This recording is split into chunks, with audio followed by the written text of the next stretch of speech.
بسم اللہ الرحمن الرحیم۔ ناظرین، آپ دیکھ رہے ہیں سی او نیوز۔ میں ہوں محمد اسحاق بٹ۔ اس وقت میرے ساتھ موجود ہیں آل جموں و کشمیر مسلم لیگ کے مرکزی چیئرمین جناب سردار ممتاز الرحمان صاحب۔ ہم ان سے کچھ گفتگو کریں گے۔ جی السلام علیکم۔ جی وعلیکم السلام ورحمۃ اللہ۔ سر، آپ ایک پارٹی کے مرکزی چیئرمین ہیں۔ آپ سے پہلا سوال ہمارا جو ہے وہ یہ ہے کہ آزاد کشمیر کے آمدہ الیکشن میں کیا جو مہاجرین کی 12 نشستوں کا اعتراض ہوا ہے، کافی اس پہ بحث ہو رہی ہے میڈیا میں، کیا آپ آپ کی جماعت ان کو کھڑا کرے گی امیدوار کے طور پر؟ بسم اللہ الرحمن الرحیم۔ زبردست سوال کیا آپ نے بٹ صاحب۔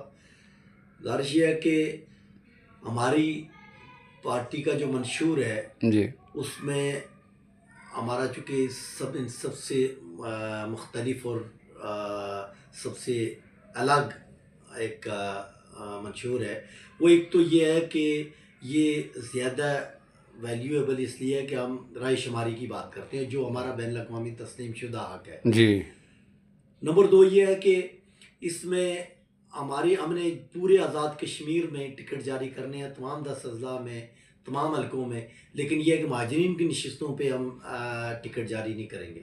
اچھا۔ اس کی وجہ یہ ہے کہ ان کا انتخاب اگر ہو تو یہ اسمبلی ممبران، منتخب اسمبلی ممبران کریں، اور وہ بھی کوئی مختصر مثلا 2 ویلی کی سیٹیں رکھ لی جائیں، 2 جموں کی رکھ لی جائیں، 1 پونچھ کی رکھ لی جائے اور 1 گلگت بلتستان کی رکھ لی جائے، تو اس کا اس طریقے سے انتخاب کیا جائے، نہ کہ یہ جیسا موجودہ طریقہ کار ہے اس کے ہم خلاف ہیں۔ سردار صاحب، آپ یہ بتائیں کہ 74 سال گزر چکے ہیں، یہ سیٹیں ہوتی آ رہی ہیں، آخر وجہ کیا ہے اس کی؟ کیوں ضرورت پڑی کہ ان کو معطل کیا جائے، ان کو ختم کیا جائے؟ جی بٹ صاحب، اصل میں یہ بات نہیں ہے، یہ کوئی اس کا کوئی قانونی طور پہ یہ اس کا یعنی مسئلہ کشمیر سے کوئی تعلق نہیں ہے جیسے ابھی کہا جا رہا ہے۔ جی، اس لیے کہ یہ 1947 میں جب اس کی پہلی حکومت قائم ہوئی تھی تو یہ کوئی ایسا طے نہیں ہوا تھا، جی، نہ ہی یہ 1962 میں یہ جو اس کا وہ ہوا، پھر یہ 72 میں یا یہ 74 میں بھی اس کے بعد ایک انہوں نے کچھ سیٹیں رکھی تھی اس کے لیے مخصوص۔ یہ تو ابھی 2018 میں یہ مسلم لیگ کی حکومت نے، مسلم لیگ نون کی حکومت نے اس میں کچھ اس میں ترمیم کر کے تو یہ گئے۔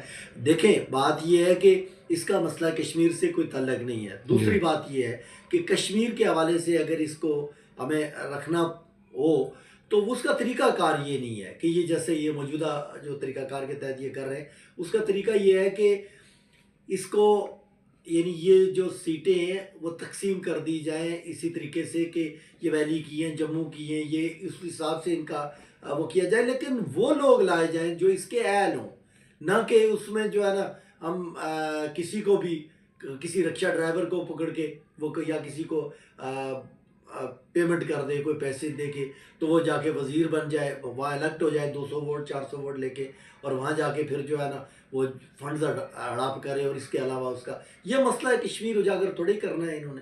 اس لیے ہم اس سسٹم کے اگینسٹ ہمارا جو وہ طریقہ اگر ہم، چونکہ ہماری پارٹی کا منشور یہ ہے کہ صدارتی نظام ہونا چاہیے، نہ کہ یہ جو ہے نا اتنا لمبی ایک لاٹ جو عوام کے ٹیکسز پہ اور یہ جو بوجھ ہے اس ریاست پہ، تو یہ بالکل نہیں۔ ہمارا چونکہ صدارتی نظام ہے تو اس میں پھر وہ جو الیکٹڈ لوگ ہوں وہ اس سے ان کا انتخاب کر سکتے ہیں۔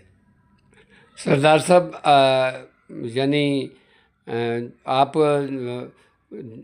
کا مقصد یہ ہے کہ یہ ہونی نہیں چاہیے، اگر ہوں تو اہل لوگ ہونے چاہیے، اور پاکستان آزاد کشمیر میں، مقیم پاکستان میں آزاد کشمیر کے لوگ ہونے چاہیے، مہاجرین ہوں لیکن وہ اس کے اہل ہوں، اور اسی حساب سے سیٹیں رکھی جائیں۔ صحیح ہے۔ جیسے ویلی کی ہے، 2 سیٹیں ویلی کی رکھ لیں، 2 جموں کی رکھ لیں، اور 6 سیٹیں اس کے لیے کافی ہیں، اس میں 1 پونچھ کی ہو، 1 گلگت بلتستان کی رکھ لیں آپ اگر نمائندگی دینی ہے، اور وہ ہوں جو مسئلہ کشمیر کو اجاگر کریں جا کے۔ جموں و کشمیر مسلم لیگ آمدہ الیکشن میں حصہ لے رہی ہے، چونکہ جموں و کشمیر مسلم لیگ کے قائد راجہ محمد آزاد خان صاحب نے اعلان کر دیا ہے۔ جی آپ کیا سمجھتے ہیں کہ جموں کشمیر مسلم لیگ لیڈ حاصل کر سکے گی؟ انشاءاللہ انشاءاللہ حالات بدلتے پتہ نہیں چلتا، آپ دیکھیں گے انشاءاللہ ہماری جماعت جیتے گی اور ضرور جیتے گی۔